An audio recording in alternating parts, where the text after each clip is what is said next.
ओम शांति। आज 29/7/24 प्रातः मुरली ओम शांति बापदादा मधुबन। आज महावाक्य बाबा कहले मीठे बच्चे बाबा तुमको ज्ञानर रत्न दान करबा पई आसीछंती, मुरली सुनाइबा पई आसीछंती। सेतिपई तुमको केबे हेले मुरली सुनिबा बंद करबा उचित नुहे। जदि मुरली सहित स्नेह नहीं तेबे बाबांक सहित मध्य स्नेह नहीं। आजिर प्रश्न, सबुठारु उत्तम चरित्र कौन जहाकू तुमे माने एही ज्ञान द्वारा धारण करुच? उत्तर, निर्विकारी हेबा ही सबुठारु उत्तम चरित्र अटे। तुमको ज्ञान मिलुची जे सारा दुनिया वर्तमान विकारग्रस्त हो जाइछि। विकारग्रस्त अर्थात चरित्रहीन।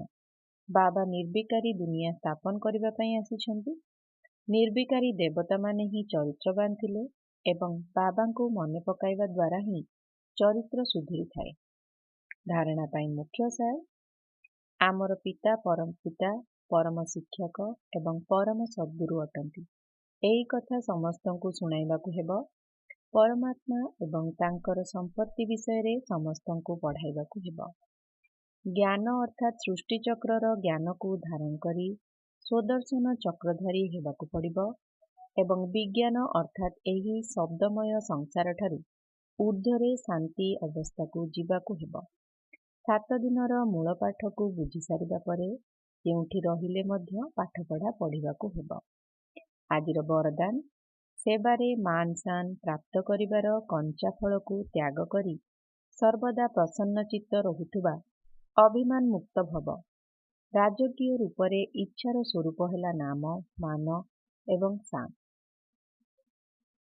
जेउ माने नाम विख्यात करिबा पई सेवा करती सेमानंकर नाम अल्प काल पई विख्यात हो जाए, किंतु उच्च पद प्राप्त करिबारे तांकर नाम पछरे रही जाए। काहेकि ना सेमाने कंचा फल खाइदेले।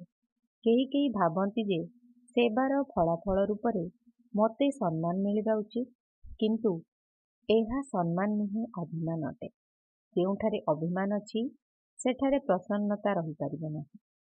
सेतिपई अभिमान मुक्त होई सर्वदा प्रसन्नतार अनुभव कर। आजिर स्लोगान, जदि परमात्मा स्नेहर सुखदायी झुलनारे झुलुथिब तेबे दुखर ढेउ आसी पारिबो नाही। ओम शांति।